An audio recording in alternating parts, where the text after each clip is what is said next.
ময়মনসিংহের circuit house ময়দানে জনপ্রিয় ইসলামিক আলোচক ডক্টর মিজানুর রহমান আজাহারি তাফসির পেশ করছেন। আজ বাদ জোহর তার তাফসির শুরু হয়। এর আগে লাখো লাখো মানুষ তার মাহফিলে যোগ দেন। এখনও ধর্মপ্রাণ মুসল্লিরা আসছেন। আজাহারির তাফসির শুরুর আগে আমন্ত্রিত অতিথিরা বয়ান পেশ করেন। এর আগে মাহফিলকে কেন্দ্র করে কয়েকদিন ধরে প্রচারণা করছিল আয়োজক কমিটি। সামাজিক যোগাযোগ মাধ্যমেও মাহফিলের বিষয়টি মানুষ জানতে পারেন।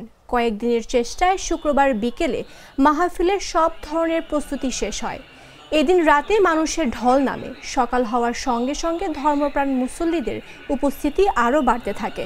এদিকে মাহফিলকে কেন্দ্র করে আইনশৃঙ্খলা রক্ষাকারী বাহিনীও সতর্ক অবস্থানে রয়েছে।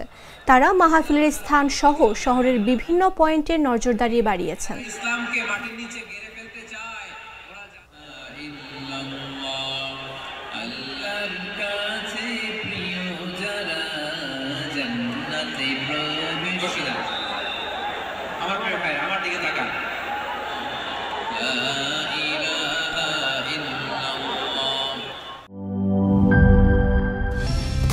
কালার এক্সপার্ট, জর্জ স্যাপ এবং মাইল্ড অন হ্যান্ডস টেকনোলজি সমৃদ্ধ অরিক্স ক্রিস্টাল ওয়াশ আপনার লন্ড্রি এক্সপার্ট।